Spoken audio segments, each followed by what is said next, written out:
Hello viewers, నమస్తే. నేను doctor Kranthirmayi, fertility consultant at Sri fertility centre here at Srinagar colony branch.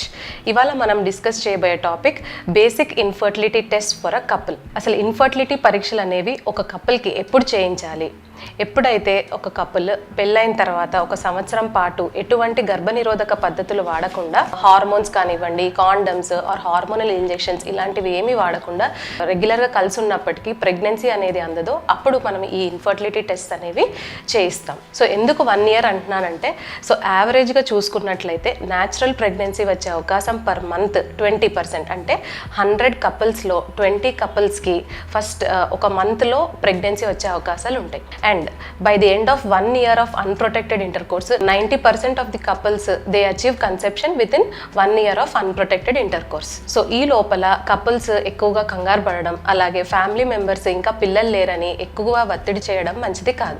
So కొంతమంది couples ఈ stress ఎక్కువ తీసుకోవడం వల్ల వాళ్ళ ఫీకండిటీ అంటే ప్రెగ్నెన్సీ రేట్ పర్ సైకిల్ అనేది కూడా ఎఫెక్ట్ అవుతూ ఉంటుంది. కాబట్టి ఒకవేళ advanced age or sex related problems ఏం లేకపోతే ఒక 1 year వరకు న్యాచురల్గా కలిసి ఉండి స్ట్రెస్ తీసుకోకుండా ఉంటే better. So 90% of the times ఆ ఇయర్లోనే కన్సీవ్ అవుతారు. సో ఇలా 1 year ట్రై చేసినా కూడా కన్సీవ్ అవ్వకపోతే భార్యాభర్త యాజ్ అ కపుల్గా వచ్చి ఫర్టిలిటీ స్పెషలిస్ట్ని కన్సల్ట్ చేయాల్సి ఉంటుంది. సో కపుల్ అని ఎందుకు అంటున్నామంటే ఆర్ ఎందుకు స్ట్రెస్ చేస్తున్నాము అంటే, సో మనలో కొంతమందికి ఈ ఇన్ఫర్టిలిటీ ప్రాబ్లం అనేది ఓన్లీ ఫిమేల్స్కి సంబంధించిందని, సో ఫిమేలే టెస్ట్ చేయించుకోవాలని, ట్రీట్మెంట్ తీసుకోవాలని అనే ఆలోచనలో ఇంకా వెనకబడిపోయి ఉన్నారు. సో ఇన్ఫర్టిలిటీ అనేది ప్రాబ్లం ఆఫ్ ద కపుల్, ఇది మనం ఫస్ట్ గుర్తించాలి. ఫర్ ఎగ్జాంపుల్, సో కొంతమంది స్త్రీలు ఏం చేస్తారంటే టెస్ట్లు అన్నీ అయిపోతాయి, సో కారణం ఎక్కడ ఏంటి అనేది ఏమీ తెలియదు, అలా కాలం అనేది గడిపేస్తూ ఉంటారు. సో వారిలో ఎగ్ గ్రోత్ అండ్ రిలీజ్కి నెలల తరబడి హార్మోన్స్ అనేవి ఇస్తూ ఉంటారు. సో భర్త టెస్ట్ చేయించుకోవాలి అంటే మా హస్బెండ్ నాకేం ప్రాబ్లం లేదు అంటున్నారు, సో చేయించుకోను అంటున్నారు అని వదిలేస్తుంటారు. సో ఒక పాయింట్ ఆఫ్ టైంలో టెస్ట్ చేసుకున్నట్లయితే సీమెన్ అనాలిసిస్లో అజోస్పర్మియా అంటే స్పర్మ్స్ ఏమీ లేవు అనే రిపోర్ట్ వస్తుంది. సో అప్పటికే చాలా టైం అండ్ మనీ వేస్ట్ అయిపోతూ ఉంటుంది. సో కాబట్టి మేల్ ఫర్టిలిటీ టెస్టింగ్ అనేది very very important. So 30% of the infertility couples చూసుకున్నట్లయితే వాళ్ళలో మేల్ ప్రాబ్లమ్సే ముఖ్యంగా ఉంటాయి. సో మేల్స్లో the most important and basic test వచ్చేసి సీమెన్ అనాలిసిస్ టెస్ట్ అని చెప్పుకోవచ్చు. సో సీమెన్ అనాలిసిస్తో చాలా ఇన్ఫర్మేషన్ మనకు తెలుస్తుంది. సో అయితే ఈ సీమెన్ అనాలిసిస్ చేయించుకోవడానికి కొన్ని ప్రీ రిక్వెసైట్స్ ఉంటాయి. అదేంటి అంటే ఒక 2 to 5 days of sexual abstinence అంటే భార్యాభర్త కలిసి ఉండకుండా ఇవ్వాల్సి ఉంటుంది, శాంపుల్ అనేది ఇవ్వాల్సి ఉంటుంది. సో ఈ టెస్ట్ అనేది స్టాండర్డైజ్డ్ ల్యాబ్లోనే చేయించుకోవాల్సి ఉంటుంది. ఎందుకంటే ఈ అనాలిసిస్ అనేది ఎక్స్పర్టైజ్ ఉన్న వాళ్ళే చేస్తే బెటర్. ఇంటికి దగ్గరలో ఉన్న ల్యాబ్లో ఏదో ఒక ల్యాబ్లో ఆర్ లో కాస్ట్లో ఉంది కదా అని ఎక్కడ పడితే అక్కడ సీమెన్ అనాలిసిస్ చేయించుకోవడం వల్ల సో రిపోర్టింగ్ ప్రాబ్లమ్స్ ఉంటాయి, unnecessary waste of time, waste of treatment అనేది జరుగుతూ ఉంటుంది. సో ఎప్పుడైతే సీమెన్ అనాలిసిస్ రిపోర్ట్ అనేది కరెక్ట్ ఉంటుందో unnecessary waste of time and money on fertility treatment అనేది ఉండదు. స్టాండర్డ్స్ ల్యాబ్లో కనుక చేయించుకున్నట్లయితే అన్ని స్పర్మ్ పారామీటర్స్ కరెక్ట్గా మెన్షన్ చేయడం జరుగుతుంది according to WHO 2010 reference standards ప్రకారం.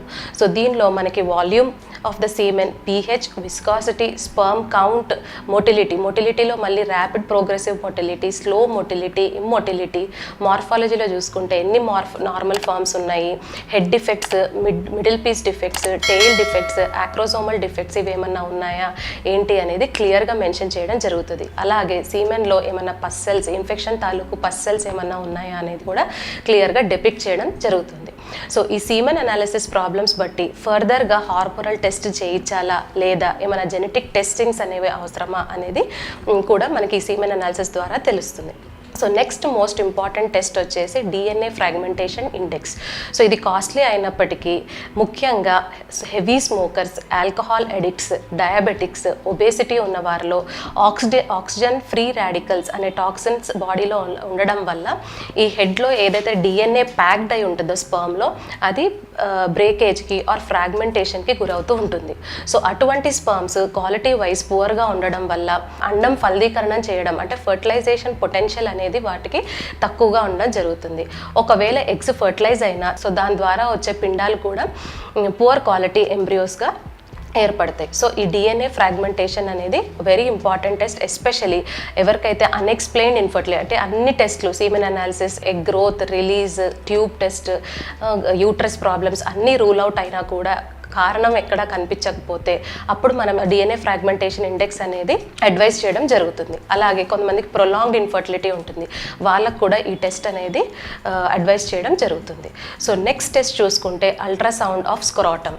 సో ఈ టెస్ట్ రొటీన్గా అడ్వైజ్ అయితే చేయం. ఇప్పుడైతే వీర్య కణాల పరీక్షలో లోపం ఉండి సో క్లినికల్ ఎగ్జామినేషన్ అంటే యూరాలజిస్ట్ కానీ ఆండ్రాలజిస్ట్ కానీ ప్రైవేట్ పార్ట్స్ని ఎగ్జామిన్ చేసి సమ్ ప్రాబ్లమ్ సస్పెక్ట్ చేస్తారో అటువంటి వారికి అల్ట్రాసౌండ్ స్క్రాటమ్ అనేది చేయడం జరుగుతుంది. సో ఈ అల్ట్రాసౌండ్ స్క్రాటంలో టెస్టికల్స్ తాలూకు ప్రాబ్లమ్స్, లేదంటే వారికోసీల్స్ అంటాం వీటివి, లేదు అంటే స్పర్మ్ క్యారీ చేసే ప్యాసేజెస్ ఉంటాయి, వాస్ డిఫరెన్స్, ఎపిడిడైమస్ అంటాం, వీటిలో ఏమైనా బ్లాక్స్ ఉన్నాయా, లేదా వాస్ డిఫరెన్స్ ఏమన్నా ఫార్మేషన్లోనే ప్రాబ్లం ఉందా, సో ఇటువంటివన్నీ చెక్ చేయడం జరుగుతుంది. ఈ వీడియోలో మనము మేల్ ఇవాల్యుయేషన్ ఎలా చేయాలి, ఫర్టిలిటీ టెస్ట్ ఏం చేయించుకోవాలి, సీమెన్ అనాలిసిస్ టెస్ట్ ఒక ఇంపార్టెన్స్, అలాగే అల్ట్రాసౌండ్ స్క్రాటమ్ అనేది ఎప్పుడు చేయించుకోవాలి అనే అంశాలు డిస్కస్ చేసాం. సో నెక్స్ట్ వీడియోలో female fertility test and evaluation ఏం చేయించుకోవాలో తెలుసుకుందాం. సో ఈ వీడియోపై మరిన్ని డౌట్స్ కింద కమెంట్ సెక్షన్లో పోస్ట్ చేయగలరు. Thank you.